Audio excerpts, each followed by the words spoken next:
At 67, I thought the worst thing that could happen was losing my husband. I was wrong. The eviction notice appeared on my gate on a Tuesday morning, bold red paper flapping in the wind like a scarlet letter pinned to my own front door. 43 years of building a life with my own two hands, 43 years of being a good neighbor, a kind friend, a woman who never caused trouble. And now they wanted to erase me from the land my husband and I had poured our souls into. But what Judith Albright and her pristine HOA didn't know was that my late husband had left me something, hidden in an old sewing chest, wrapped in plastic sleeves, and his final words of love was a truth that would turn their perfect little world upside down. The clubhouse where they held their meetings, where Judith ruled like a queen, it sat on land they didn't own. It sat on mine. I'm Marjorie Lane, and this is the story of how a widowed seamstress took on the most powerful woman in town, armed with nothing but patience, paperwork, and the memory of a man who taught me never to let them take what we built with our own hands. Chapter 1. The Notice on the Gate. My name is Marjorie Lane, and I've lived in this farmhouse for 43 years. 43 years of waking up to the sound of mourning doves in the magnolia tree. 43 years of watching the seasons change through the kitchen window while my hands work thread and needle. 43 years of calling this place home. I was 67 years old that Tuesday morning when everything changed. The September air still held summer's warmth, but there was a whisper of autumn in the breeze, that particular crispness that always made me think of new beginnings. I'd just finished my morning coffee and was heading out to check on my chickens when I saw it. A bold red notice, taped to my front gate like some kind of scarlet letter. My heart stuttered in my chest as I walked down the gravel path, my worn garden clogs crunching with each step. The paper flapped in the wind, that aggressive red color seeming to pulse against the weathered wood of my gate. Even from a distance, I could see the words printed in harsh black letters, Eviction Notice. I stopped walking. Just stood there in the middle of my own property, staring at those words like they were written in a language I didn't understand. Eviction? From my own land? The land my husband Thomas and I had poured our lives into? That's when I heard it. The hum of an electric golf cart and a sound I'd come to dread over the past few years. Laughter. Not the warm, genuine kind that comes from shared joy, but that sharp, cutting laughter that's meant to make someone feel small. I turned slowly, my hands beginning to tremble. Judith Albright sat in her pristine white golf cart at the edge of my property, watching me. She wore one of her pastel pantsuits, this one a shade of pink that reminded me of Pepto-Bismol, and her blonde hair was shellacked in place despite the breeze. Her arms were crossed, and even from 30 feet away I could see the smug satisfaction on her face. "Good morning, Marjorie," she called out, her voice dripping with false sweetness. "I see you found our notice." Our notice. As if she spoke for the whole community, as if she had any right to tell me what to do with my own home. I wanted to respond, wanted to ask her what in God's name she thought she was doing, but my throat had gone tight. The humiliation washed over me in waves, hot and cold at the same time. Here I was, a woman who'd raised 2 children in this house, who taught quilting to 3 generations of girls at the community center, who'd never so much as littered in her entire life, and I was being treated like some kind of criminal. "You have 30 days to vacate the property," Judith continued, adjusting her oversized sunglasses. "The HOA board voted unanimously. Your property is in violation of 17 separate covenants, and you've ignored every fine we've issued. We're well within our rights." 17 violations. The number hit me like a physical blow. I thought of my barn with its slightly faded paint, my clothesline where I still hung sheets to dry because I loved the smell of sun and wind on fresh cotton, my fence that Thomas and I had built ourselves, mixing wood styles because we used what we could afford. "This is my home," I managed to whisper, but the words came out so soft that I'm not sure Judith even heard them. She smiled then, a smile that would have looked pleasant in a photograph, but held no warmth whatsoever. "Should have thought about that before you made the neighborhood look like a hillbilly compound. Some of us take pride in maintaining property values." With that, she put her golf cart in reverse and drove away, leaving me standing there with that red notice flapping in the breeze. I don't know how long I stood at that gate. Long enough for Mrs. Patterson across the road to peer out her window and quickly draw her curtains. Long enough for the mail carrier to drive past without his usual friendly wave. Long enough for the shame to settle deep into my bones. Finally, I reached out and pulled the notice from the gate. My hands were steady now, even though something inside me was breaking. I folded the paper carefully, a habit from years of working with fabric, and walked back to my house. As I climbed the porch steps, I caught my reflection in the front window. A small woman with silver hair pulled back in a simple bun, wrinkles earned from 67 years of smiling and crying and living, hands that were still strong despite their age spots. I looked like what I was, an ordinary woman who lived an ordinary life. But as I opened my front door and stepped inside, I remembered something Thomas used to say, especially when times got hard. "Marjorie, love, they can take a lot of things from people, but they can't take what we built with our own hands unless we let them." I set the eviction notice on my kitchen table and looked around at my home, at the quilts I'd made hanging on the walls, at the photographs of my children and grandchildren, at 43 years of memory stitched into every corner. No, I thought, I won't let them. Chapter 2. The Threads of Conflict. That evening, I sat at my kitchen table with a cup of chamomile tea going cold in my hands, trying to understand how I'd become the enemy in my own town. It hadn't always been this way. When Thomas and I first bought this property back in 1982, there was no homeowners association. There was just farmland and friendly neighbors who waved from their porches and brought over casseroles when someone was sick. We'd chosen this spot specifically because it reminded Thomas of his childhood home. 5 acres of rolling Tennessee hills, with an old farmhouse that needed love and 2 strong pairs of hands. We gave it both. The HOA came later, maybe 15 years ago, when developers started buying up land and building those cookie-cutter houses with their perfect lawns and identical mailboxes. At first, it seemed harmless enough. They wanted to maintain property values, they said, keep things looking nice. Thomas and I weren't part of the HOA. Our land had been grandfathered in, protected by something called a prior existing use clause that our lawyer friend had explained to us. But then Thomas passed away 3 years ago, and everything changed. I remember the first time Judith Albright knocked on my door. It was only 2 months after the funeral, and I was still in that fog of grief where every day felt like walking through deep water. She'd brought a fruit basket wrapped in cellophane, the kind you buy at the grocery store, not the kind you make with your own hands. "Marjorie, honey," she'd said, standing on my porch in her tennis whites, "I'm so sorry about Thomas.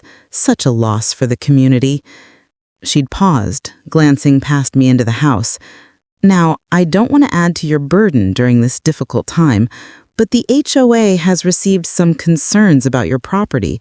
That old barn of yours is looking a bit weathered, and some folks have mentioned that your yard maintenance hasn't been quite up to standard." I'd been too tired to argue, too hollow. I had just nodded and thanked her for the fruit basket and closed the door. That was the beginning. The letters started arriving a month later, typed on official HOA letterhead with Judith's name printed at the bottom as president of the board. Your barn paint is peeling, aesthetic violation, $50 fine. Your grass exceeds the permitted height of 3 inches, maintenance violation, $75 fine. Your clothesline is visible from the street, visual blight, $100 fine. I'd called the HOA office, confused. But I'm not a member of your association, I'd explained to the secretary, a tired-sounding woman named Carol. My property was here first. I'm sorry, Mrs. Lane, she said, and she did sound genuinely sorry. Mrs. Albright says that new county ordinances supersede grandfather clauses. She's filed the paperwork. You'll need to comply or face legal action. I didn't have money for a lawyer. Thomas's medical bills had eaten through most of our savings, and I lived on his small pension and what I made from my quilting classes at the community center. So I tried to comply. I'd painted what I could afford to paint. I'd mowed more often, even though it hurt my arthritic knees. I'd taken down my clothesline, even though it meant my electric bill went up from using the dryer. But it was never enough. Judith found new violations. My fence was inconsistent.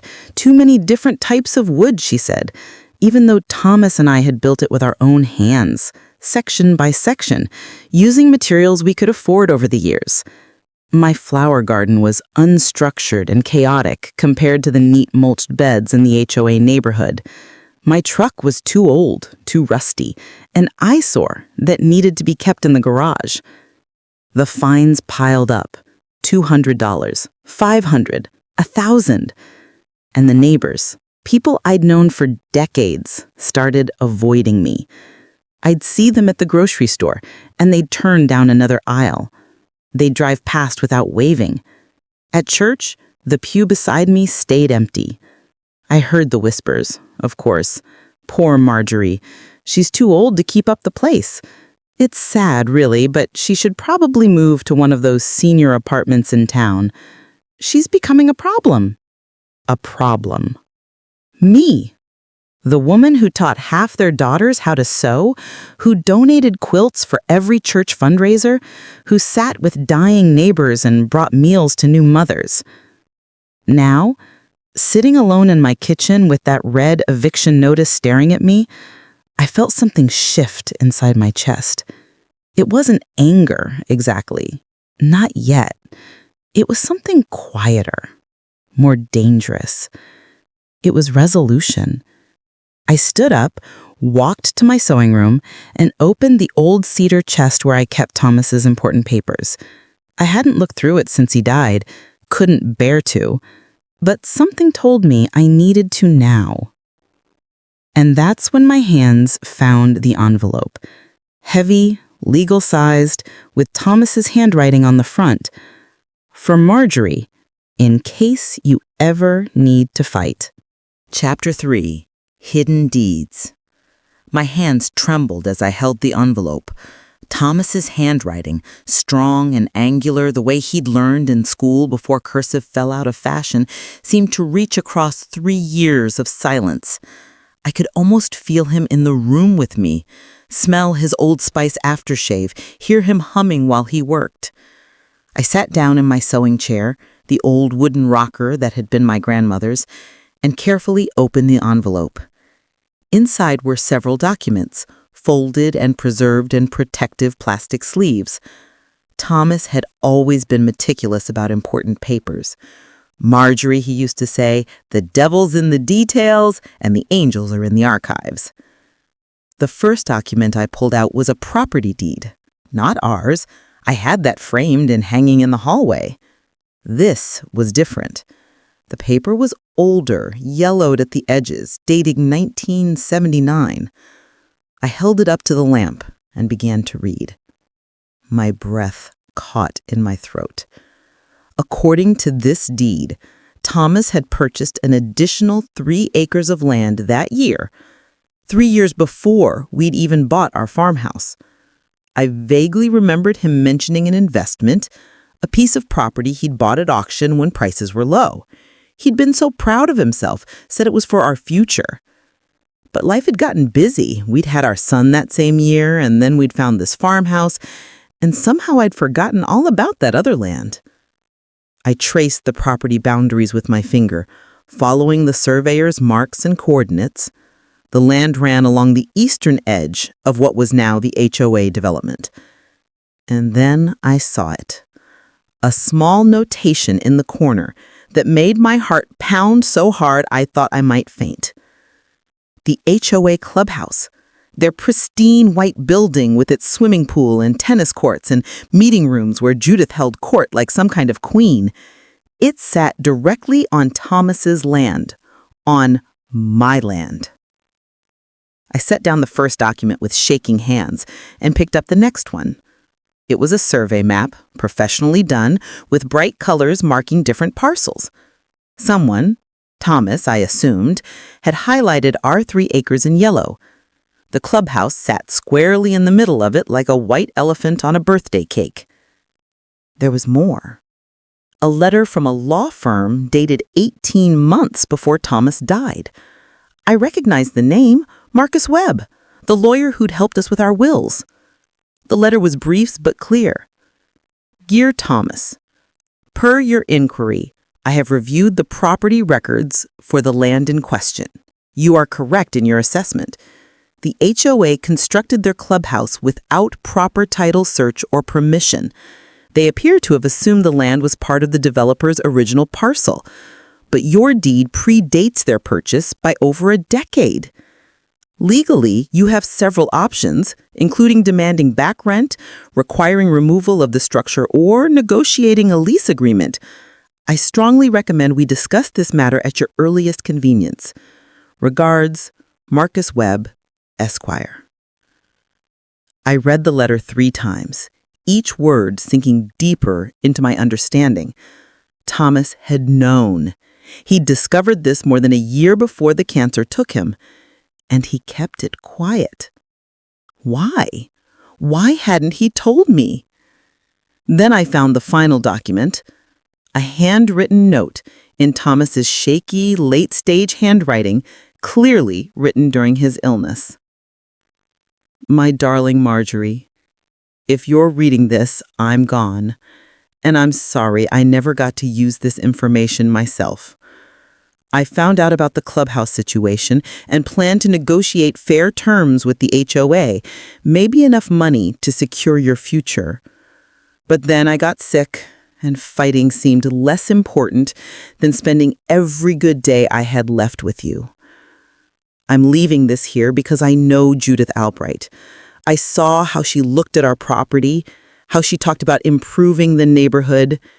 If she ever comes after you, if she ever tries to take what we built together, you use these papers. You fight, Marjorie. You've always been stronger than you know. Don't let them take what we built with our hands. All my love, forever, Thomas. I pressed the note to my chest and let the tears come. Tears of grief, of gratitude, of something that felt startlingly like hope. Thomas had left me a weapon, not a gun or a knife, but something far more powerful in the hands of an old seamstress who understood that every quilt needed a solid foundation, every stitch needed to be placed with precision. He'd left me the truth. And the truth I was about to discover could cut deeper than any blade. Chapter 4. The Standoff. I didn't sleep that night. Instead, I sat at my kitchen table with Thomas's documents spread before me like pieces of a quilt waiting to be assembled. By the time the sun rose, painting my kitchen walls with soft gold light, I knew exactly what I needed to do. At 9 o'clock sharp, I called Marcus Webb's law office. His secretary tried to shuffle me off to a junior partner. Mr. Webb was semi-retired now, she explained, but I was firm. Tell him Marjorie Lane is calling about Thomas Lane's property matter. Tell him it's urgent. Marcus called me back within the hour. His voice was older, softer than I remembered, but still sharp with intelligence. Marjorie, I wondered if you'd ever find those documents.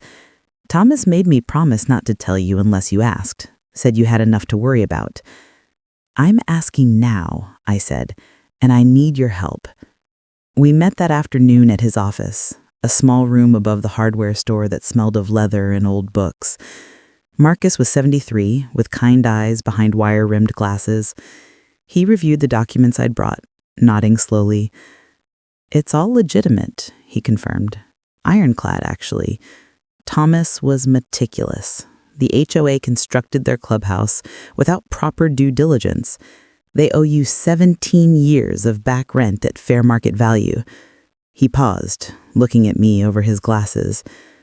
Marjorie, this could be a substantial amount of money, enough to secure your future and then some. I don't want their money, I said quietly. I want them to stop trying to take my home. Marcus smiled, a knowing, almost proud smile. Then let's give them something to think about. 3 days later, I stood on the steps of the HOA clubhouse, my heart hammering, but my hands steady. I'd dressed carefully that morning, my Sunday best, a navy dress I'd made myself, with my grandmother's cameo pinned at the collar. I wanted them to see me not as poor old Marjorie who couldn't keep up her property, but as a woman who meant business. The monthly board meeting was scheduled for 7 o'clock. I arrived at 6:45 and walked straight into the building I apparently owned. The receptionist, a young girl named Ashley who'd been in my quilting class years ago, looked up in surprise. Mrs. Lane? The meeting hasn't started yet, and I'm not sure. It's all right, sweetie, I said gently. I have business with the board. I could hear voices from the conference room. Judith's braying laugh, the murmur of agreement from her followers. I smoothed my dress, touched my Thomas wedding ring that I wore on a chain around my neck, and walked in. The room fell silent. Judith sat at the head of the table, surrounded by 4 other board members. I recognized them all. Dave Morrison, who owned the hardware store, Patricia Chen, a real estate agent, Robert Franklin, a retired banker, and Susan Hayes, who ran the library. They stared at me like I'd materialized out of thin air. Marjorie, Judith said, recovering quickly, her voice dripping with false concern. This is a closed board meeting. If you have concerns about your eviction, you'll need to schedule an appointment through proper channels. I'm not here about my eviction, I interrupted, surprised by how strong my voice sounded. I'm here about your lease. I placed a folder on the table, copies of everything Marcus had prepared. The deed, the survey, the lawyer's letter, and one more document, a formal lease agreement demanding fair market rent for the clubhouse property, retroactive to the date of construction.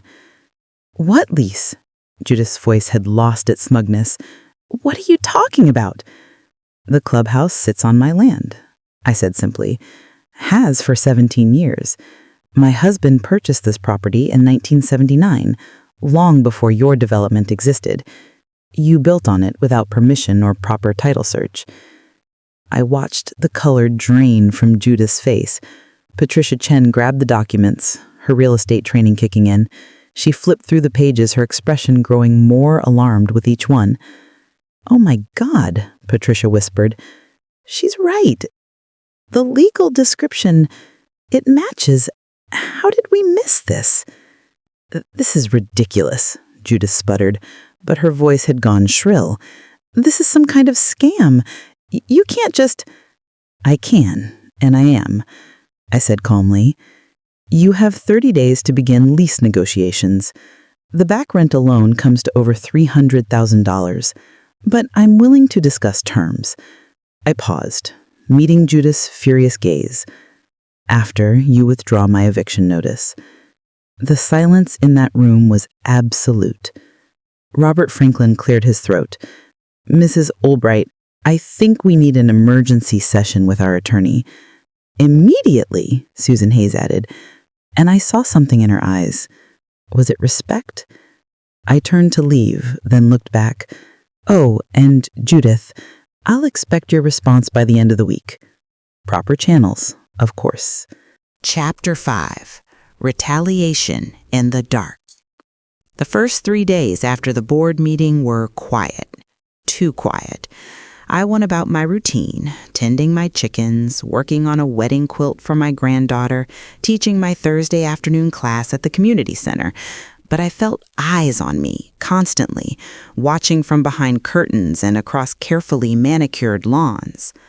On the 4th day, Judith's lawyer sent a response. They were investigating the validity of my claims and requested an extension. Marcus advised me to hold firm. "They're stalling," he said. "They know you're right, but they're hoping you'll back down." I didn't back down. On the 5th day, everything changed. I woke at 2 a.m. to the sound of my chickens screaming, not their usual clucking or even the alarmed squawks they made when a fox came around. This was pure terror. I grabbed my robe and flashlight and ran outside in my slippers, my heart pounding so hard I could feel it in my throat. The barn door was wide open, swinging in the wind. Inside, chaos. My chickens were scattered everywhere, feathers floating in the beam of my flashlight like snow. Feed bags had been slashed open, their contents spilled across the floor. And my quilts, the beautiful quilts I'd stored in the barn's loft, decades of work meant for my children and grandchildren, lay in shredded heaps, cut to ribbons. I stood there in the darkness, shaking, unable to process what I was seeing. Someone had done this. Someone had come onto my property in the dead of night and destroyed things I could never get back. That blue and white star quilt I'd made for my daughter's 16th birthday, the double wedding ring quilt from my mother's pattern, all of it destroyed. I don't remember calling Sheriff Wilson, don't remember sitting on my porch steps in the cold. The next thing I knew, red and blue lights were flashing in my driveway, and the sheriff, a solid man named Raymond who'd gone to school with my son, was wrapping a blanket around my shoulders. "Marjorie, I need you to tell me if anything's missing. Can you think? Did they take anything?" I tried to focus. "Thomas's papers," I whispered. "I kept copies in the barn. The property documents." We searched together. The metal filing cabinet where I'd stored the copies had been pried open, its contents scattered, but the documents were gone. "This wasn't random vandalism," Raymond said, his jaw tight. "This was targeted. Someone was looking for something specific." "I know who," I said quietly. Raymond set up a camera system the next day, his own personal equipment, he said, because he couldn't stand the thought of someone terrorizing an old woman on his watch. "Should have been done weeks ago," he muttered. "If I'd known what Judith was putting you through." The cameras caught him 3 nights later. I was in bed, finally sleeping after days of jumping at every sound, when my phone rang. Raymond's voice was grim. "Marjorie, I need you to stay inside and keep your doors locked. I'm on my way." "What happened?" "Your cameras caught someone trying to break into your house. Young male, approximately 25 to 30. Marjorie," he paused, "it's Judith's son, Derek Albright." I sat up, my blood running cold. I'd met Derek a handful of times, a sullen man who still lived with his mother at 28, always lurking in the background at HOA events. Judith doted on him, made excuses for why he couldn't keep a job, why he'd never quite launched. The footage was damning.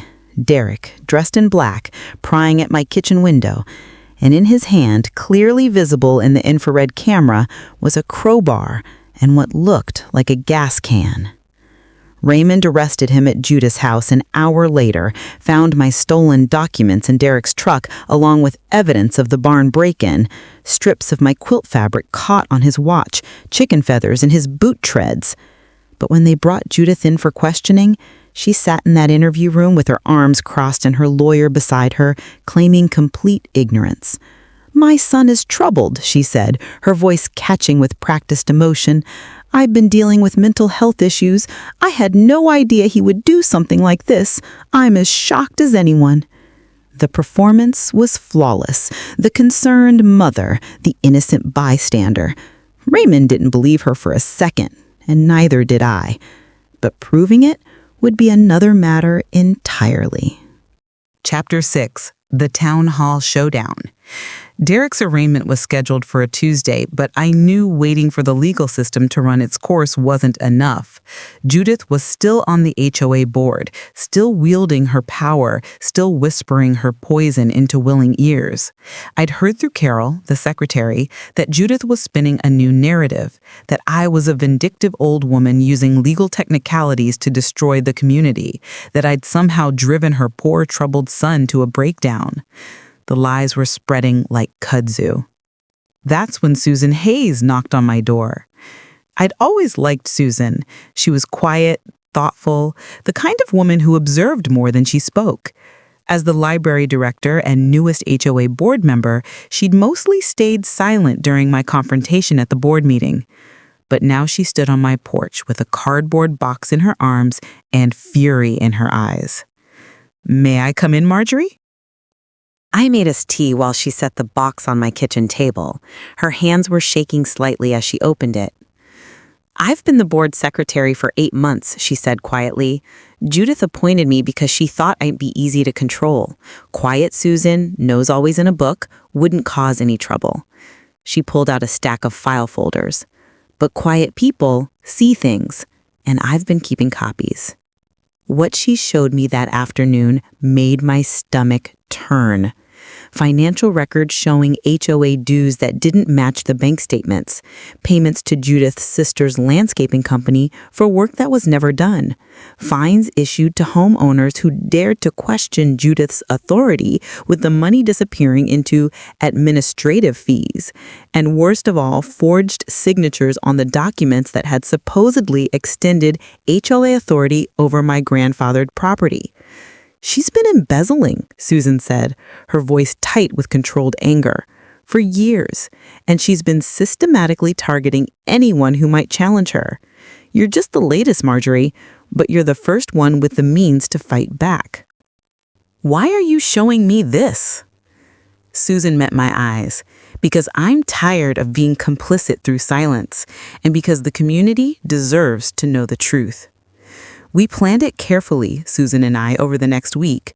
A town hall meeting, open to all residents, HOA members or not. We posted flyers at the library, the community center, the grocery store. Marcus helped us navigate the legal requirements.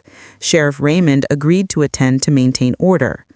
The night of the meeting, the high school gymnasium was packed, folding chairs filled with curious faces, some sympathetic, some suspicious, many simply wanting to understand what was happening in their neighborhood. I saw Judith arrive with her lawyer and 2 other board members who still supported her. She wore white, I noticed, always the strategic choice. I'd worn my quilting apron over my dress. Let them see me as I really was. Judith opened the meeting, her librarian's voice carrying clearly through the space. "Thank you all for coming. We're here tonight because transparency matters, because truth matters, and because this community deserves to know what's been happening in their name." She nodded to me and I stood up. My legs felt like water, but I thought of Thomas, of my destroyed quilts, of Derek's gas can, and what might have happened if Raymond's cameras hadn't been there. I walked to the front and connected my laptop to the projector Susan had set up. "My name is Marjorie Lane, and I want to tell you a story about truth and lies, about power and abuse, and about what happens when good people stay silent too long." I showed them everything. The property deed proving I owned the clubhouse land, the survey maps, the forged documents with signatures that handwriting analysis had proven were faked, the financial records Susan had compiled showing over $100,000 in missing HOA funds. And worst of all, the security footage of Derek breaking into my barn, of him destroying my quilts, of him returning 3 nights later with a crowbar and gasoline. The gymnasium had gone completely silent. Judith Albright told you I was a problem, that I was too old, too stubborn, too much of an eyesore for your perfect neighborhood. But the real problem wasn't my fence or my barn or my clothesline. The real problem was that I owned something she wanted and I wouldn't disappear quietly when she tried to take it. I looked directly at Judith. Her white suit seemed to glow under the harsh gymnasium lights, but her face had gone gray. "The question is," I addressed the crowd, "what kind of community do you want to be?" Susan stood. "I move to immediately remove Judith Albright as HOA president and initiate a full forensic audit of all HOA finances." A hand shot up in the back, then another, then a dozen more. "I second the motion," someone called out. The vote was unanimous. Chapter 7. Fire and Flowers. Judith was arrested 2 days after the town hall meeting. Sheriff Raymond came to tell me himself, standing on my porch with his hat in his hands like he was delivering news of a death. "Embezzlement, fraud, conspiracy," he said. "The state attorney is building a case that could put her away for 5 to 10 years. Her lawyer's already talking plea bargains." I should have felt victorious. Instead, I just felt tired, bone-deep tired, the kind that comes from fighting when all you wanted was to be left in peace. "Derek posted bail," Raymond continued, his expression darkening. "His grandmother put up her house. Marjorie, I want you to be careful. The boy's got a mean streak, and with his mother locked up, I'll be fine, Raymond." But I wasn't fine. I felt it in the air, that electric tension before a storm breaks, the way the birds went quiet in the evenings, the way my chickens huddled together, refusing to leave their coop even during the day. The note appeared 3 days later, tucked under my windshield wiper when I came out of church. Block letters scrawled in angry black marker. "You destroyed my family. You'll pay." I showed it to Raymond. He increased patrols past my house, but he couldn't station a deputy there permanently. "Budget constraints," he explained apologetically. I told him I understood, but at night I lay awake listening to every creak and groan of my old farmhouse, wondering if this was how I'd spend the rest of my days, afraid in my own home. It happened on a Thursday night, exactly 1 week after Judith's arrest. I'd gone to bed early, exhausted from a day of teaching. My beginner's quilting class had been full for the first time in months. Apparently, standing up to the HOA had made me something of a local celebrity. The women had been kind, asking after me, bringing casseroles and flowers. It had felt like coming home after a long exile. I was dreaming of Thomas, of the two of us dancing in our kitchen to music from an old radio, when the smell woke me. Smoke. I jerked awake, my heart already racing. Orange light flickered through my bedroom window, the wrong kind of light, angry and hungry. I stumbled out of bed, grabbing my robe, and ran to look outside. My storage shed was engulfed in flames. The shed where I kept my lawn equipment, my gardening tools, boxes of fabric and supplies I collected over decades. The shed Thomas had built with his own hands the summer after we moved in, sweating in the Tennessee heat, determined to give me proper storage for my craft supplies. I called 911, my fingers fumbling with the phone, then ran outside in my nightgown and robe. The heat hit me like a physical wall. I could hear the fire crackling, popping, consuming everything Thomas and I had built. Neighbors emerged from their houses, silhouettes against the flames. Someone brought a hose, but we all knew it was useless. By the time the fire truck arrived, the shed was nothing but a skeleton of blackened beans and ash. I stood in my yard and wept. Not quiet tears, but great heaving sobs that shook my whole body. It wasn't about the shed or the tools or even the fabric. It was everything. The cumulative weight of months of harassment, of having my life picked apart and judged, of fighting battles I'd never asked for, of losing Thomas all over again as flames consumed another piece of what we built together. A hand touched my shoulder. Susan, in her bathroom, her hair in curlers. She didn't say anything, just stood there with me while I cried. The fire marshal found evidence of arson by dawn. Gasoline, the same brand that had been in Derek's truck the night of his arrest. But Derek had an alibi this time. He'd been at his grandmother's house with witnesses who swore he never left. Raymond came by that afternoon, frustration written all over his face. I know it was him, Marjorie, I know it, but I can't prove it. Not yet. I nodded, too numb to speak. That evening, Susan came back. This time she brought another box, smaller than the first. Board meeting minutes, she said quietly. From before I joined. Judith kept them in a locked cabinet in her home office.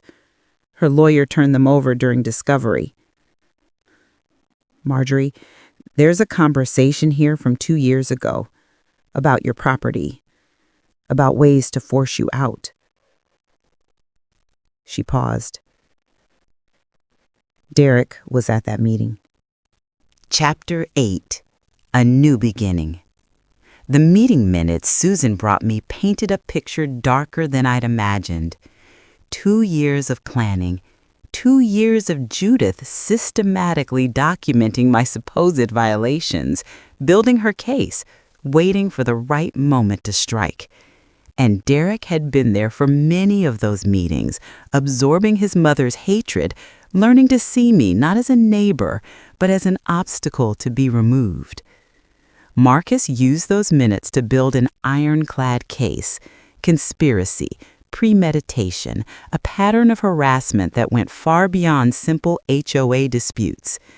When combined with the physical evidence, the barn break-in, the threatening note, the arson, even Derek's alibi started to crumble. His grandmother, when questioned more thoroughly, admitted she'd fallen asleep early that night. She couldn't actually confirm Derek had stayed home. The trial happened faster than I expected. The county prosecutor, a sharp young woman named Amanda Torres, called it one of the clearest cases of targeted harassment and conspiracy she'd seen in her career. Judith took a plea deal, 6 years with possibility of parole. Derek, facing more serious charges including arson and attempted destruction of property, went to trial and lost.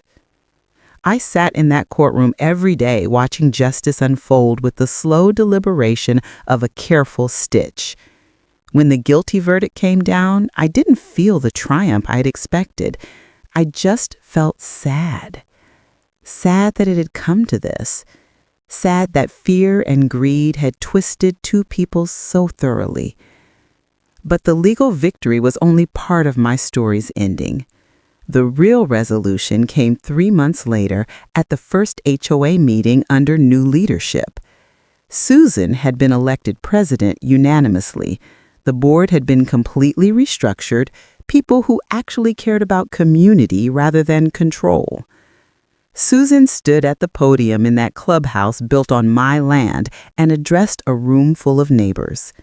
Our first order of business is finalizing the lease agreement with Mrs. Marjorie Lane, the rightful owner of the property this building occupies. The lease we negotiated was fair. The HOA would pay me reasonable rent, not the inflated amount Marcus initially suggested, but enough to cover my property taxes and provide a modest income. In exchange, I agreed to long-term terms that would keep the clubhouse standing, serving the community as it always had. But there was one additional clause I'd insisted upon. Mrs. Lane has also generously agreed to donate use of the community room every Thursday afternoon for free quilting classes, open to anyone in the community who wants to learn. The applause that followed made my eyes sting with tears. Life settled into a new rhythm after that. My beginners class grew so large I had to split it into 2 sessions. Women who'd avoided me for years slowly started speaking to me again, some with apologies, others simply acting as if nothing had ever happened. I chose grace over resentment. Forgiveness, I'd learned, was lighter to carry than anger. I used some of the lease money to rebuild my shed, not exactly as Thomas had built it, but close enough. I painted it barn red, the color he'd always loved. And in the garden beside it, I planted a rose bush for every quilt that had been destroyed. By summer, they bloomed in a riot of colors, pink and yellow and deep crimson red. This morning, sitting at my sewing machine with autumn light streaming through my kitchen window, I'm working on a new quilt. It's a pattern called Justice Delayed, one I designed myself. The pieces are small and intricate, requiring patience and precision. Each stitch has to be placed exactly right or the whole design falls apart. That's what I tell my students now when they get frustrated with their crooked seams and puckered corners. I say justice is like quilting. It's built piece by piece, stitch by stitch. Sometimes it takes longer than you want. Sometimes you have to rip out seams and start over. But if you're patient, if you're careful, if you don't give up, eventually you'll have something beautiful and strong. I'm 67 years old, and I've lived in this farmhouse for 43 years. I've survived loss and grief and harassment and fire. I've learned that truth is more powerful than lies, that community matters more than perfection, and that sometimes the quietest people carry the sharpest weapons. I've learned that they can't take what we build with our own hands unless we let them. And I'm not letting go. Not now, not ever. So, that's my story. Sometimes, late at night when I'm working on a new quilt, I think about that red eviction notice flapping on my gate. I think about how small I felt in that moment, how powerless, how easy it would have been to just pack up and disappear, to let Judith win, to believe what they whispered about me, that I was too old, too worn down, too much of a problem. But here's what I learned, and here's what I want you to hear, wherever you are right now. Age doesn't make you powerless. Quiet doesn't mean weak. And sometimes the most ordinary people, the seamstresses, the librarians, the grandmothers who just want to tend their chickens in peace, carry the kind of strength that can move mountains. You don't need to be loud to be heard. You don't need to be young to fight back. You just need to know your worth, stand on your truth, and refuse to let anyone convince you that you deserve less than dignity. Thomas used to say that patience is power in disguise. He was right. Justice, like a good quilt, takes time.